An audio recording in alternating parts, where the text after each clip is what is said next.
ഒരു മാങ്ങാക്കറി ഉണ്ടാക്കാം. അതിനായിട്ട് ഒരു പച്ചമാങ്ങ എടുത്ത് ഉപ്പും വിനാഗിരിയും മുളക് പൊടിയും തിരുമ്മി വെച്ചു. അതിനുശേഷം ഒരു പാത്രം എടുത്ത് അതിലേക്ക് അരിഞ്ഞു വെച്ച് ഉള്ളി, ഇഞ്ചി, വെളുത്തുള്ളി, പച്ചമുളക്, സവോള കൊത്തിയരിഞ്ഞത്, ഒരു തണ്ട് കറിവേപ്പില, കാശ്മീരി മുളക് പൊടി, മഞ്ഞൾപ്പൊടി, മല്ലിപ്പൊടി, വെളിച്ചെണ്ണ, ഉപ്പ് എന്നിവയിട്ട് നന്നായിട്ട് കൈകൊണ്ട് തിരുമ്മി യോജിപ്പിച്ചു.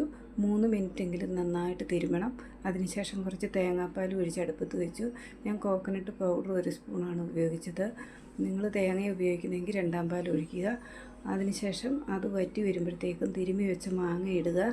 മാങ്ങ ഇട്ട് ഇളക്കി യോജിപ്പിക്കുക. ആവശ്യമെങ്കിൽ ഒരു 1/2 സ്പൂൺ വിനാഗിരിയും കൂടി ചേർക്കാം.